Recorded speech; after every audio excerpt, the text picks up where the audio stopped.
Welcome to A Century of Cinema. Today I will be exploring my favourite films of 1963. First up, Ingmar Bergman's Not var just an Erne, Winter Light, or literally translated, The Communicants. Gunnar Bjornstrand stars as priest Thomas Eriksson, who is struggling with his faith and dealing with the aftermath of an affair with Marta Ingrid Thulin, an atheist schoolteacher who is in love with him. After Mass, he is approached by Karen Persson, Gunnar Lindblom, and her husband Jonas, Max von Sydow. Jonas is struggling with an intense depression over the danger of nuclear Armageddon and goes to Thomas for guidance. But soon after their meeting, Jonas kills himself. On the way to inform Karen, Jonas first speaks to Marta, telling her he does not love her. This is the second of what will be known as Bergman's Silence of God trilogy, and is therefore quite bleak and languidly paced. However, it is decked out with more of Sven Nykvist's atmospheric cinematography and some excellent performances. Von Sydow is utterly authentic as the depressed Jonas.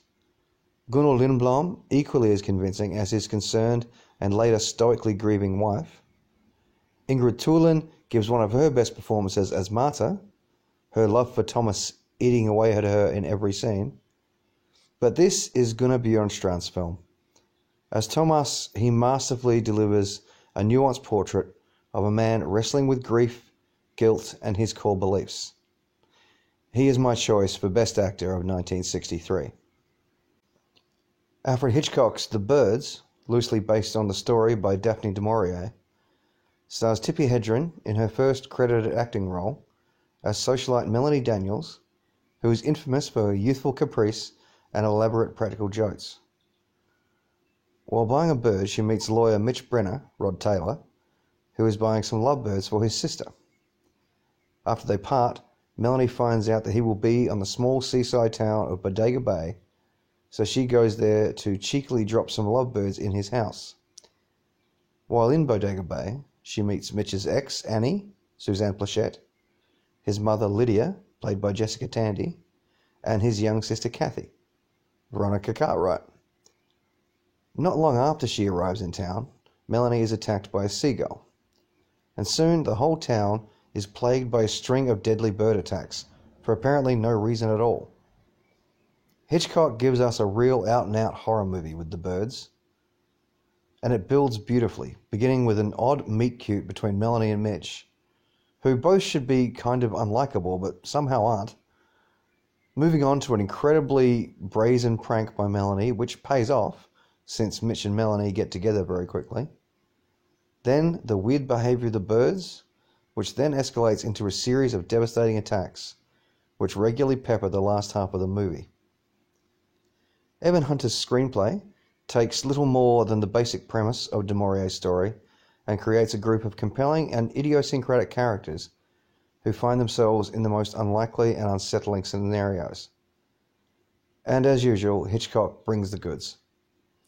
In so many of his films, there is at least one scene that has become a truly iconic image, and The Birds is no exception. The scene where Melanie waits outside Kathy's school as crows slowly gather on the playground equipment behind her until there are what seems like hundreds of them. Yeah, that scene. Even if you don't know it, you probably know it. It is classic Hitchcock brilliance. And after that, it gets nuts. Birds attacking left, right, and center till basically the end of the movie. It's truly horrific. And full disclosure, I have some bird issues of my own, magpie problems, so I'm probably sensitive to certain aspects of the film. But there is no doubt that it is a brilliantly executed, engrossing horror film. A Child is Waiting, directed by John Cassavetes, with some uncredited work by producer Stanley Kramer, stars Judy Garland as Jean Hansen, who takes a job at an institution for mentally challenged children. It is run by Dr. Matthew Clark, played by Burt Lancaster. Almost immediately, a young boy named Reuben, heartbreakingly portrayed by Bruce Ritchie, who has been essentially abandoned by his parents, bonds strongly with Jean, who in turn becomes heavily emotionally invested in Reuben's welfare, in a way which clashes with Dr. Clark and unwittingly places Reuben in danger. Jean offers to resign after this and after Reuben is found, but Dr. Clark convinces her to stay and sets some important boundaries with Reuben so she can really help him and the other children. A Child is Waiting is a well-written adaptation by Abbie Mann of his earlier teleplay, wonderfully enhanced by a brilliant ensemble cast. Jenna Rollins and Stephen Hill as Reuben's parents should be despicable, and yeah, you can hate the fact that they seem to have given up on their son, but their sensitive portrayals allow room for sympathy. Burt Lancaster as Dr. Clark perfectly displays all the strength and sensitivity required for this role as the authoritative yet caring guiding hand of the institution. However, two performances stand head and shoulders above the rest: Bruce Ritchie as Reuben and Judy Garland as Jean.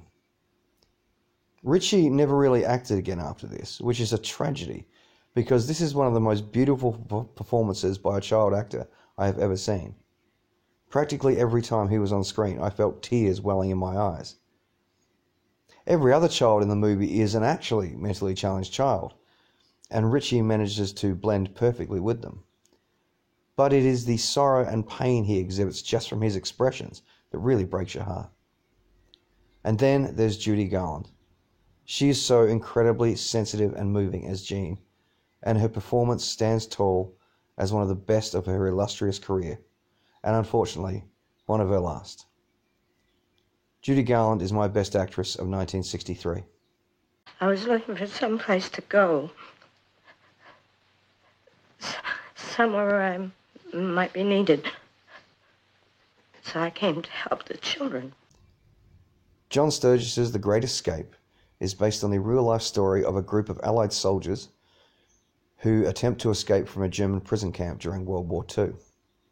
The first two-thirds of this 3-hour movie focus on the planning and preparation of the escape, as well as introducing the large array of characters as portrayed by an impressive group of actors, including Richard Attenborough as Bartlett, the mastermind, James Garner as Hendley, the scrounger, who manages to dig up practically anything for the escape, Donald Pleasence as Blythe, the myopic forger, who eventually becomes almost totally blind, Steve McQueen as Hiltz, the Cooler King, so named because of how much time he spends locked up in solitary, Charles Bronson as Polish officer Danny Walensky, the Tunnel King, who also suffers from severe claustrophobia, and the third Magnificent Seven alum, James Coburn as Sedgwick, the Australian manufacturer. Also along for the ride, Gordon Jackson as Scottish intelligence man MacDonald, and David McCallum as dispersal man Ashley Pitt. All deliver solid, charming performances. McQueen's wit and charisma are on full display here. Bronson gets some well-acted, intense moments. But for me, I found Garner and Pleasence the most compelling, both as individual characters and as a pair. Garner is a lot of fun as the wheeling and dealing scrounger, and Pleasence gives a beautiful performance as Blythe, made even more memorable as a strong bond develops between he and Hendley, which also adds more layers to Garner's performance. Of course, at its core, The Great Escape is an adventure story, so the last hour of the movie revolves around the actual escape, and it is full of plenty of action and suspense, along with that healthy dose of humour which permeates the entire movie, alongside Elmer Bernstein's excellent iconic score. John Sturges does an excellent job orchestrating the plethora of elements in the film. The script by James Clavell and W.R. Burnett, based on Paul Brickhill's book recounting the actual escape, does a great job of demonstrating the logistics of the escape in an extremely entertaining way, and is full of immensely likable characters. It is a classic for many reasons, not least of which because it is such an enjoyable watch. Finally, Samuel Fuller's Shock Corridor. Peter Breck stars as reporter Johnny Barrett, who goes undercover in a mental institution in order to solve the murder of an inmate, much to the chagrin of his girlfriend Kathy, Constance Towers, in her first of two collaborations with Fuller, who must pose as Johnny's sister, which he will claim to have incestuous feelings toward. In the asylum, Johnny tries to discover the identity of the killer by talking to 3 inmates who witnessed the murder. The first, Stuart, played by James Best, probably most well known for playing Sheriff Roscoe P. Coltrane on The Dukes of Hazzard. Stuart imagines himself to be a Confederate general. The second, Trent, traumatized due to his experiences as the only black student at a recently desegregated Southern college, believes himself a white supremacist. The third, Bowden, an atomic physicist, has regressed to behave like a small child. All 3 inmates experience moments of clarity, allowing Barrett to get closer to the truth with each step. However, this eventually comes at the cost of his own sanity. I love Samuel Fuller's unique filmmaking style. It is generally unsettling, sometimes very sensual, and some simplistic, yet with an abundance of flair. And his screenplay reflects these very same qualities.